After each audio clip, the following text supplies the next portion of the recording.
primary components of criminal justice are police, prosecution, defense, courts, and correction. There is a common responsibility between each of the components, and that is to move the cases and people through the system by collaborating with each other. Some of the problems that keep the criminal justice system from functioning effectively and efficiently are identified with the underlying issue that we are all human.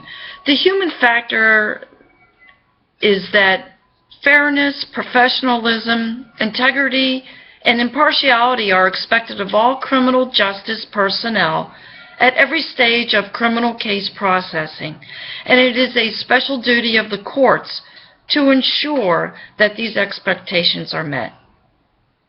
Adolescent behavior problems have been documented as a common factor, and one of them is delinquency. And that is, it's documented that adolescent behavior problems influence future crimes. Some of the reasons for behavior problems stem from children who aren't provided with basic living essentials like safe housing, adequate food, and basic health care.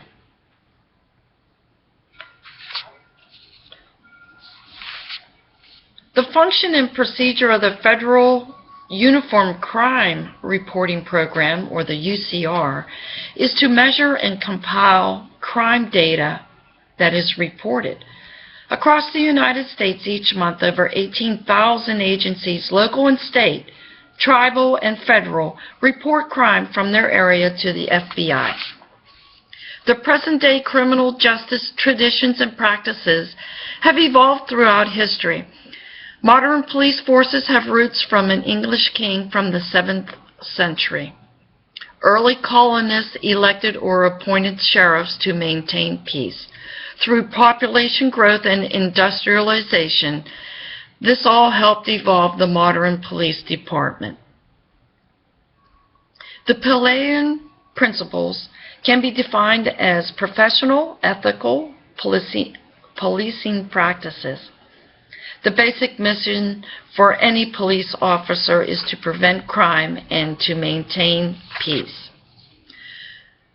The procedures an offender undergoes in his or her progression through the system starts with when a crime has been discovered. Evidence is gathered, and as the events leading up to and including the criminal event are found out. An arrest is made, a person is taken to custody, there's a booking, DNA evidence might be collected. There is a first appearance, usually within the first 24 hours of an arrest, a preliminary hearing. An arraignment is made before a judge, and all the information about him is heard.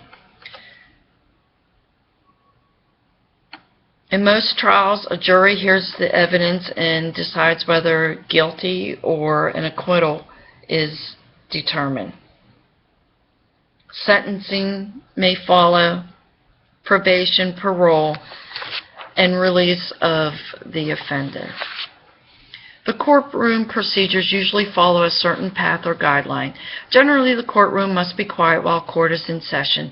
This is so that all parties can hear the testimony given. Anyone talking or disrupting the proceedings will be asked to leave. All persons involved in the courtroom are under the direction of the judge.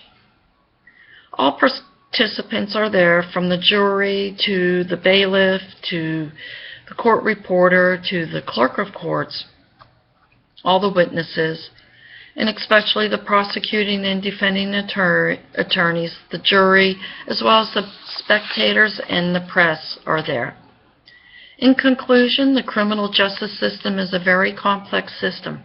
The whole process from the initial criminal investigation to the release of an inmate. Rules and decision-making governs this process from the beginning to the end.